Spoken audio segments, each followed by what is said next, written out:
नमस्कार दोस्तों, एक कैलकुलेशन है कि 2 और 2 4 होते हैं। लेकिन यदि कोई आपको पढ़ाए कि 2 और 2 5 होते हैं या फिर 2 और 2 22 होते हैं और आपको ये पता भी ना हो कि सही क्या है, लेकिन कुछ समय बाद जब ये सच्चाई आपको कोई महापुरुष प्रूफ के साथ बता दे तो आप उसका बार बार धन्यवाद करेंगे, ना कि उसके साथ झगड़ा करेंगे। दोस्तों, आज भारत में 80% हिंदू हैं जो अनवरत हजारों वर्षों से 2 और 2 5 पढ़ते आ रहे हैं। सबसे बड़े दुख की बात यह है कि आज हम हिंदू पढ़े लिखे होकर भी अंधविश्वास और धर्म की पट्टी इस तरह अपनी आंखों पर बांधे हुए हैं कि हमारे हिंदू धर्म के पवित्र ग्रंथ वेदों और गीता में लिखी सच्चाई को भी नहीं देख पा रहे हैं। लेकिन कब तक कबूतर की तरह बिल्ली को देखकर आंख बंद करते रहेंगे और मरते रहेंगे। संत रामपाल जी महाराज के करोड़ों भक्तों की तरफ से आपसे प्रार्थना करते हैं कि हे मेरे कौम के लोगों, हिंदू भाई बहनों, हमारी भी तो सुनो। हम आपके दोस्त हैं, दुश्मन नहीं है। हमारा उद्देश्य बस इतना है कि भोली जनता को हमारे धर्म गुरुओं द्वारा 2 और 2 5 पढ़ाया गया और पढ़ाया जा रहा है। और वहीं दूसरी तरफ संत रामपाल जी महाराज इस सच्चाई को बता रहे हैं कि गीता और वेदों में लिखे ज्ञान को मानो, इन तत्व ज्ञानहीन गुरुओं की दंत कथाओं पर विश्वास मत करो, अपनी आंखों से प्रमाण देखो और सच्चाई को स्वीकार करो।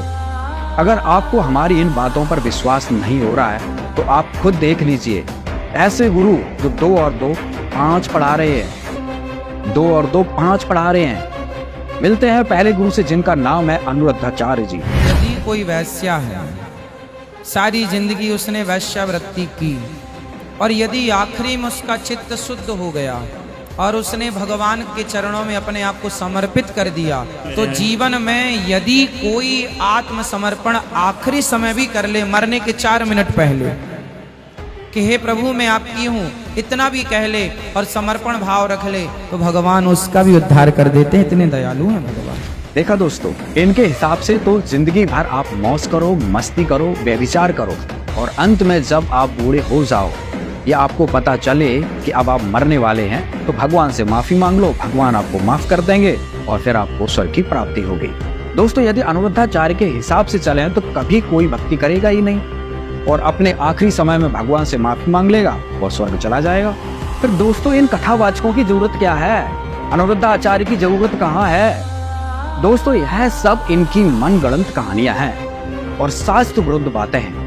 सुनिए अब संत रामपाल जी महाराज से भक्ति का नियम क्या है। और कहता है कि भक्ति तो बुढ़ापे में करया करें, वृद्ध अवस्था हो जा तो उसको बता भी बुढ़ापे में भक्ति कठिन हो जाएगी जब पहले से स्टार्ट ना हुई तय,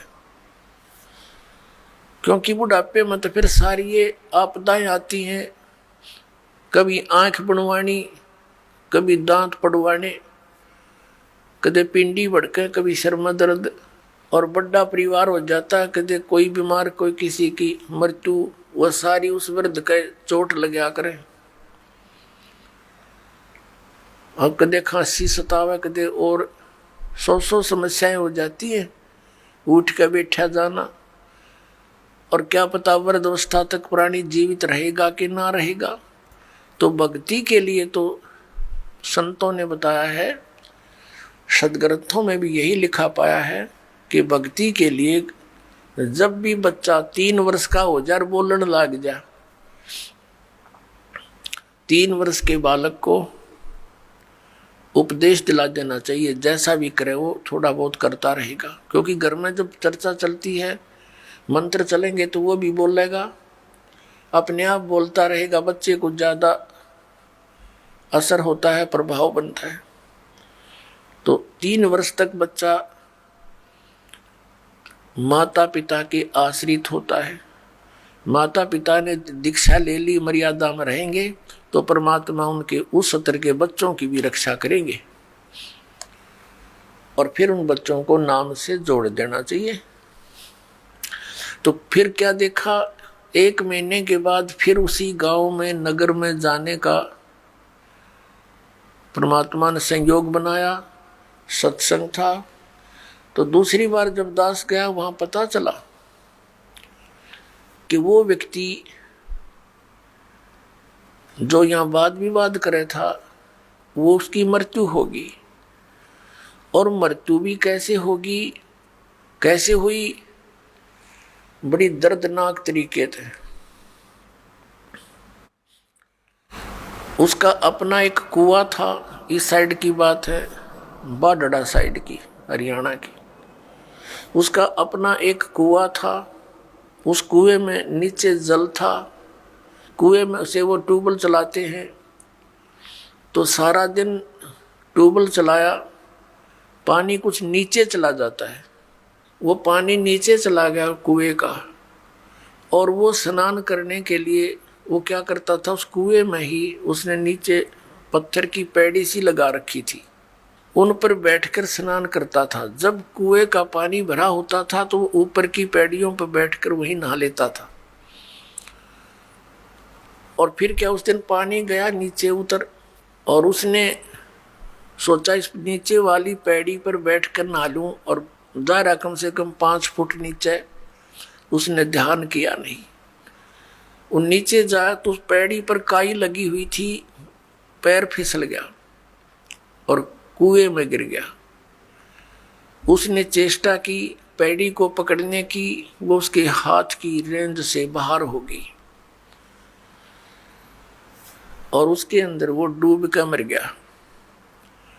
सारी रात ढूंढते रहे उनके घर वाले, बच्चा आया नहीं, कहाँ गया, कैसे है। खोजते खोजते सुबह देखा तो कपड़े और जूते बाहर रखे हैं, अंदर कुएं में मरकर ऊपर तैर रहा है।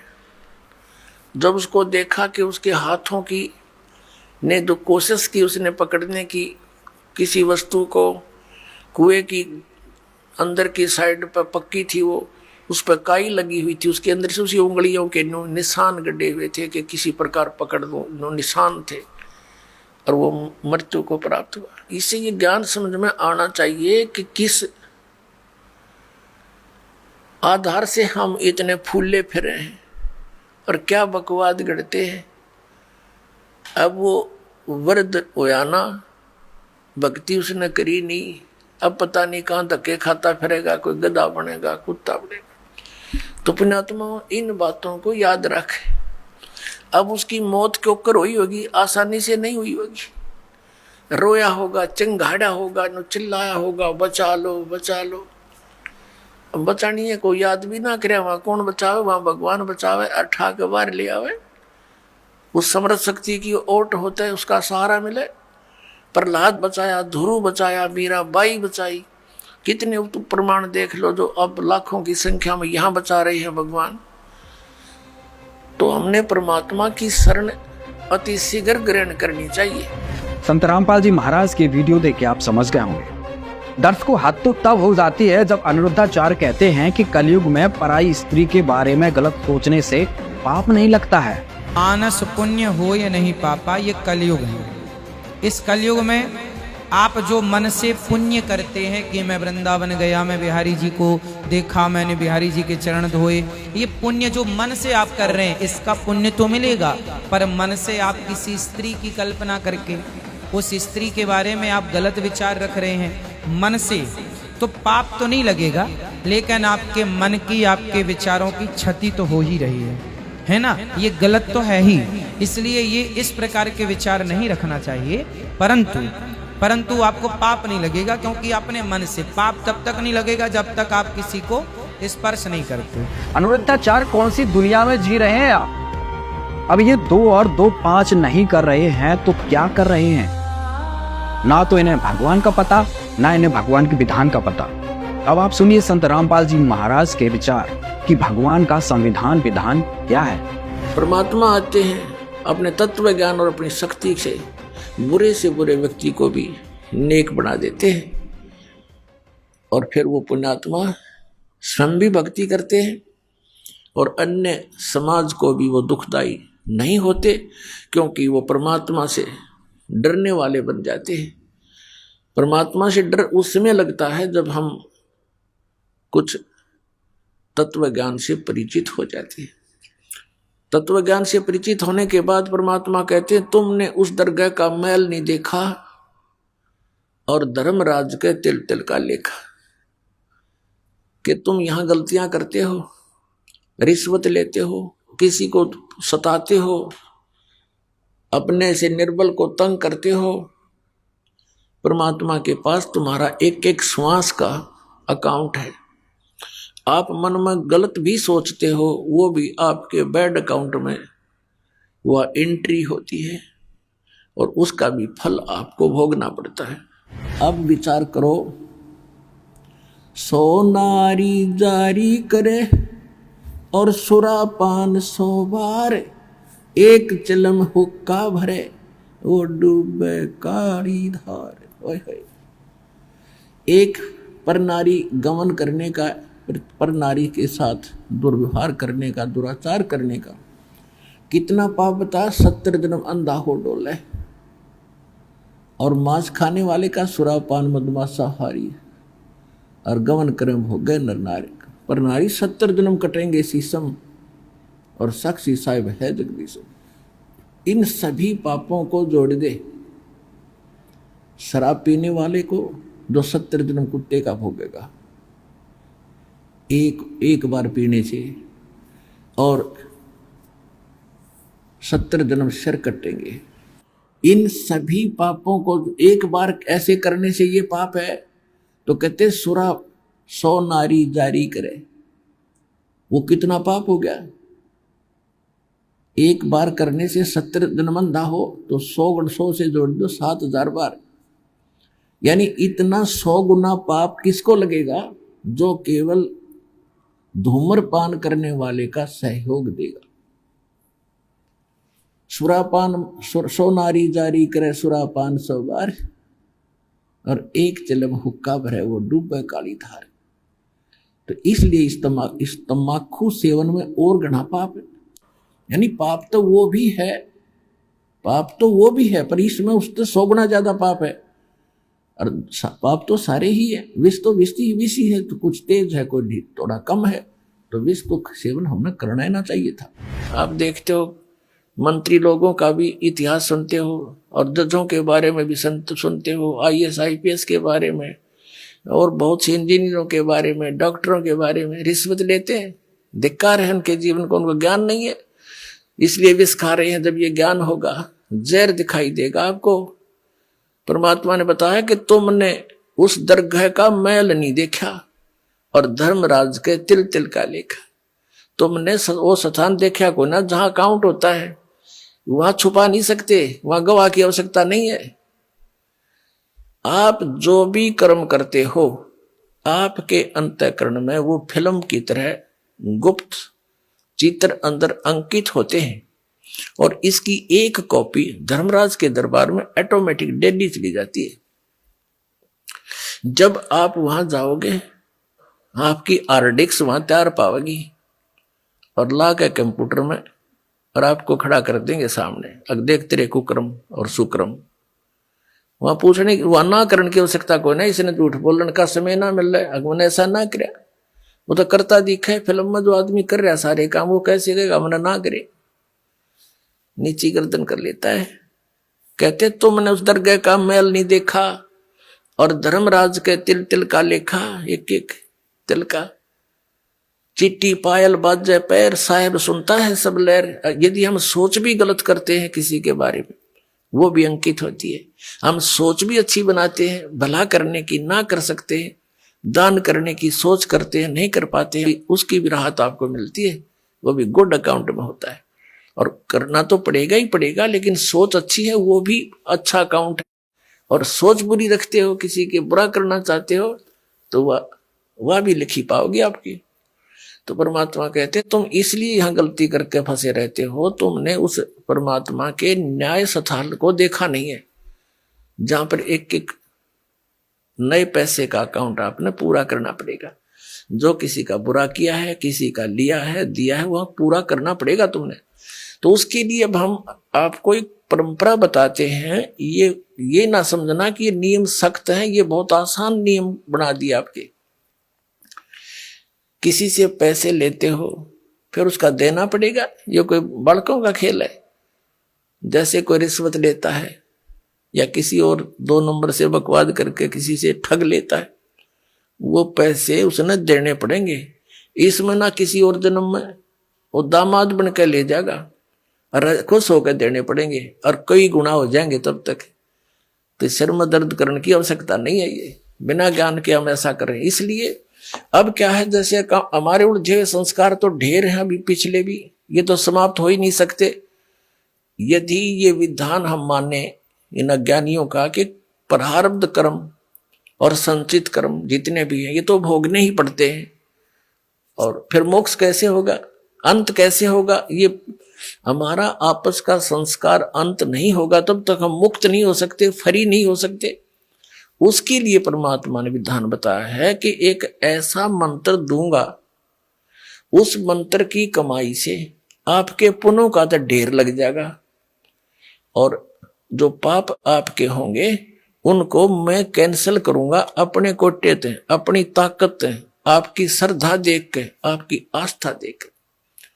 कहते हैं जब ही सतनाम हृदय धरो भयो पाप को नाश, और जैसे चिंगारी अग्नि की भाई पड़े पुराने घास, तो 1000 टन सूखा घास पड़ा हो और उसमें एक माचिस की सीख जला कर लगा दे, सारे को फूक करके ढेर बना देगी, राख बना देगी, और चलेगी तेज हवा उसको उठाओगे कहीं की कहीं फेंक का होगी, फील्ड क्लियर हो जाएगा। तो कहते हैं जैसे सूरज के आगे बदरा ऐसे कर्म छयारे, और प्रेम की पवन करे चित मंजन झलके तेज नयारे। आत्मा और परमात्मा के बीच में आपके इन पाप कर्मों का के बादल छा गए, इनको प्रेम की पवन और करे चित मंजन झलके तेज नयारे। जैसे सूरज के आगे बादल ऐसे कर्म छयारे, और प्रेम की पवन करे चित मंजन फिर झलके तेज नयारे। एक मंत्र दिया जाएगा आपको, आपके पापों का नाश करेगा। आपके जो पाप नाश हो जाएंगे, आपके हृदय में एक विशेष कसक बनेगी। भगवान की चर्चा सुनते ही, प्रारंभ होते ही, उसका नाम शुरू होते ही, कहीं पर भी चर्चा सुनते हो तो एकदम गदगद आत्मा होगी, आंखों से आंसू टपकने लग जाएंगे। तो वो प्रेम की पवन है, प्रेम की हवा चल पड़ी, और फिर वो साफ कर देगी आपके सब दुर्गुणों को, और संचित अपराध है उनको भी, और प्रारब्ध वाले कर्मों को भी ये मंत्र नाश करेगा। तो कहते हैं इस प्रकार, तो यहां जो हम अपना जो संस्कार है अब आपके जिसके भी जैसे हैं, अब इसको परमात्मा यही निमटा देगा आपके। जैसे अब हम करने परमात्मा के आदेश से होगा बच्चों, जीव के बस का नहीं है। कबीर भगवान की रजा बिना ना तो समाज सुधार हो सकता। ये समाज सुधार का ठेकेदार बताया करते, समाज सुधारक देखा करते, मैं ऋषि दानंद जैसे, उन जैसा विकारी प्राणी नहीं था, और हम उनसे आशा करते थे कि वो समाज सुधार करेंगे। भांग वो पीता था, तमाकू सूंगा तमाकू खावे और हुक्का पीवे, नंगा रहे, अबरक भस्म खावे और चाय पीवे 150 वर्ष पहले।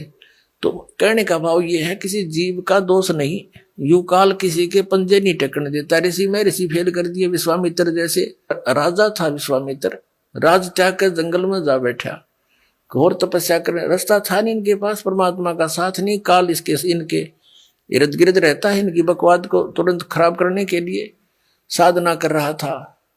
ऊपर तो एक उर्वशी भेज दी औरत खूबसूरत, वह वहां इधर उधर बैठ कर लग गई अदाएं करने। विश्वामित्र छोड़ दिया सारा, भक्ति भक्ति उसका पीछे हो लिया। एक लड़की को जन्म देकर पटक कर उसके बारने आ गए। 6 महीने की होली जब पकड़ रही तेरे लड़की को, और अब तेरा और मेरा इतना मत इससे काम आई थी बता। मन के मारे बन गए बनता मस्ती माँ, कह कबीर के करूँ यो बनता माने ना। जंगल में टिंडे लेने गया था घर छोड़ कर, और यो काम करना था। अकल है तो यू काल ना टिकने देता। ये जीव के बस की बात नहीं, ये तो परमात्मा साथ रहेगा, काल को दूर रखेगा, दुर्बुद्धि से बचाएगा। ऐसे ही इन महर्षियों ने कोशिश की समाज सुधारण की, लेकिन खुद ना सुधर सके और उनके खाक सुधारेंगे तो इनके बस की बात नहीं थी। ये काल इतना प्रबल है।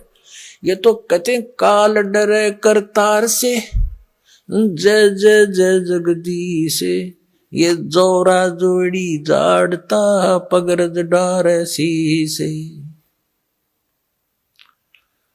कहते हैं काल डरे करतार से और जय जय जय जगदीश से, और जोरा यानी मौत परमात्मा के जूते साफ करती है, और पगरज डारे शीश, कबीर परमात्मा के आगे कहते हैं ये मौत और ये काल है, उसके आगे करबद्ध हाथ जोड़कर खड़ा रहता है। संत रामपाल जी महाराज और अन्य धर्म गुरुओं के विचार सुनकर मुझे तो समझ आ गया, पूर्ण मोक्ष संत रामपाल जी महाराज के बताए अनुसार भक्ति करने से ही होगा, क्योंकि संत रामपाल जी महाराज जी हैं जो शास्त्रों की सही सही कैलकुलेशन बता रहे हैं और प्रमाण सहित दिखा रहे हैं कि 2 और 2 4 ही होते हैं।